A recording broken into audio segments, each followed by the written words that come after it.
50 jours pour faire de l'achat-revente sur Vinted. Vous savez à quel point j'aime les vêtements et à quel point vous aimez les vêtements. Aujourd'hui, on va commencer quelque chose. En fait, c'est un défi que je vais me lancer personnellement, pas spécialement pour trouver de l'argent ou quoi que ce soit. Après, l'argent, bien évidemment, c'est un plus, mais juste pour voir ce qu'il en est et pour montrer aux gens qui suivent l'envers du décor, en fait, si c'est réel, si c'est pas réel, et tout ça sans vendre du faux. No fake, les gars. On vend pas de fake, on va pas des trucs bizarres. Mais maintenant, c'est difficile parce que je pars vraiment de zéro. J'ai acheté zéro formation. Il y en a plein qui me disent est-ce que c'est vraiment concret? Premièrement, on va commencer. Et aujourd'hui, c'est le premier jour sur 50 jours pour faire de l'achat-revente. Restez assis. Aïe aïe aïe, ça va être compliqué, hein. Première étape, les gars, c'est de demander à ChatGPT comment faire de l'achat-revente sans vendre du faux.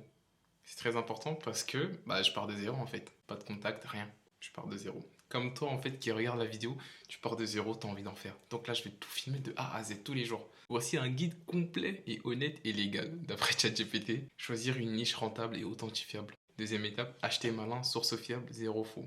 Et là, il te propose quoi? Vinted, Vite Dressing, Brocante, Emmaüs, Facebook Marketplace, vérifier l'authenticité, checklist pro pour les vêtements, étiquettes de composition, coton, etc. Ça, c'est ce que j'ai l'habitude de faire avec les vêtements. Quatrièmement, prix d'achat vs prix de revente. Je pense qu'il veut dire faire un tableau, coût d'achat et à quel prix tu le vends et le bénéfice, la marge que tu te prends tout simplement. Cinquièmement, rédiger une annonce irréprochable. Donc ça, c'est très important parce que je l'ai vu souvent faire des descriptions complètes parce que Vinted, en fait, ils peuvent catégoriser ton article ou ton post en fonction des mots, des descriptions, des choses que tu vas mettre en valeur dedans. Sixièmement, gérer les acheteurs, les suspicions. Oui, voici l'étiquette plus facture initiale. Donc en fait, dès qu'ils ont des questions, les gens, il faut répondre, il faut être aimable, il faut envoyer à l'heure, etc. Tu vois, tous ces trucs comme ça. Et moi, je pense que je vais commencer avec, je sais pas, on va acheter 10 articles pour voir si je peux vendre vraiment.